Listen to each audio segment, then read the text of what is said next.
સુરત શહેરમાં ખાણીપીણીની વસ્તુઓમાં ભેળસેળ કરનારાઓ સામે સુરત મહાનગરપાલિકાના ફૂડ વિભાગે લાલ આંખ કરી છે. પાલિકા દ્વારા સતત દરોડા પાડી કડક ચેકિંગ પણ કરવામાં આવ્યું હતું. છતાં નફાખોરી કરતા તત્વોમાં કાયદાનો કોઈ ડર દેખાતો નથી. પાલિકાના ફૂડ વિભાગ દ્વારા લેવાયેલા પનીરના વધુ 6 સેમ્પલ તપાસમાં ફેલ જાહેર થતા ફાસ્ટ ફૂડના શોખીન સુરતીઓમાં ભારે ચિંતા વ્યાપી ગઈ છે.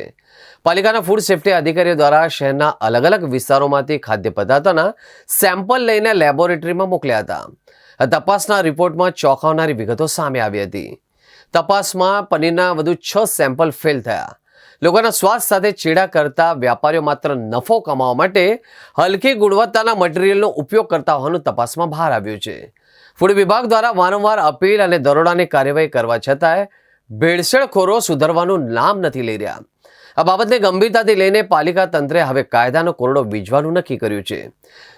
જે વેપારીઓના ફૂડ સેમ્પલ ફેલ થયા એ તમામ જવાબદાર વિરુદ્ધ પાલિકા દ્વારા કાયદેસરની કોર્ટ કાર્યવાહી હાથ ધરવામાં આવશે.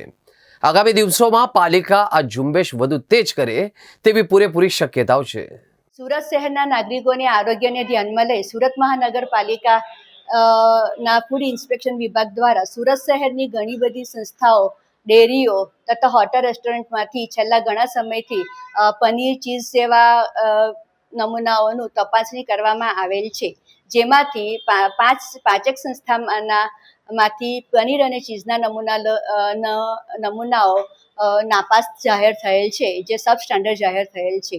સદર સંસ્થાઓ જેવી કે હિંગરાજ ડેરી, બમરોલી રોડ, તેમાંથી fresh low fat paneer, Vesu city light ખાતે ટોનેટો પિઝા, જેમાંથી પનીર અને ચીઝના નમૂના, રેલવે સ્ટેશન સામે આવેલ ઓરેન્જ ઇન્ટરનેશનલ, સિફત ઇન્ટરનેશનલ રેસ્ટોરન્ટમાંથી લીધેલા મિલ્કુ મલાઈ ફ્રેશ પનીર, મિલ્કુ મીડિયમ ફેટ પનીરના નમૂના તથા ભાગ્યલક્ષ્મી ડેરીમાંથી હોળી બંગલા માંથી પનીરના નમૂના લઈ તપાસણી અર્થે મોકલવામાં આવેલ, જે નાપાસ જાહેર થયેલ છે.